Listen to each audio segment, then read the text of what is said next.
शकता आम्ही आतापर्यंत जे जातो दाखवतो तुम्हाला नुकसान.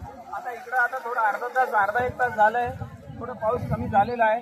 तर प्रचंड लोकांचं एवढं नुकसान झालेलं आहे, एवढं अतिशय जीव, काही लोकांचे जीव वाचले, काही लोक वाहून जात होते, त्यांना लोकांनी रस्सी फेकून वाचवले. त्याच्यामध्ये बंधुभाऊंनी आमच्या लोकांना खूप मदत केली. त्यांनी 2-4 गाई ढुरं वगैरे वाचवले, काही वाचू शकले नाही, त्यांच्या डोळ्यासमोर काही वाहून गेलेत. बघा शकता पिंटू वावटी तुम्हाला इथपर्यंत घरात पाणी होतं.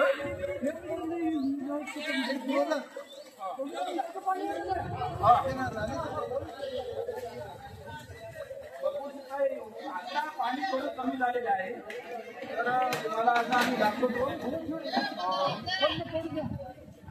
हे भांडे वगैरे सगळे वाहून गेलेले आहेत, काहीच नाही, थोडंफार सामान राहिलेलं आहे, टीव्ही वगैरे सगळं वाहून गेलेलं आहे. आता बघा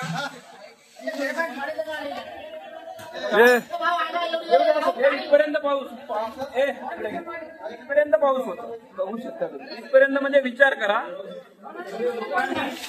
हे पाऊस बघा, हे सगळं सामान यांचं म्हणजे बघा ना किती प्रचंड नुकसान आहे. एवढं आजपर्यंत कधी कोणाचं नुकसान नाही झालं. आता बघा सगळं घरातलं वाहून गेलं. पिंटू बर्डे आज त्यांच्या घरामध्ये कमीत कमी कमराच्या वरी पाऊस झालेला आहे आणि भरपूर काही नुकसान झालेलं आहे. तरी या ढगफुटीमुळं या नारळी गावावर खूप काही नुकसान झालेलं आहे. आज आमच्या गावातील प्रतिष्ठित नागरिक बंडूभाऊ सगळ्यांना मदत करत आहे, डायरेक्ट सारे नागरिक मदत करत आहे. धीरज भाऊ ईमेल मध्ये ईमेल जा नामकेरचं घर सतीश इंगोले नाले जो नाले मन फटक ना घेऊ.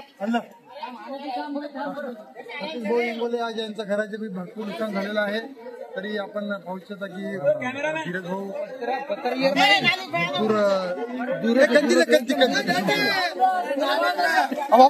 भरपूर नाली खूप दूर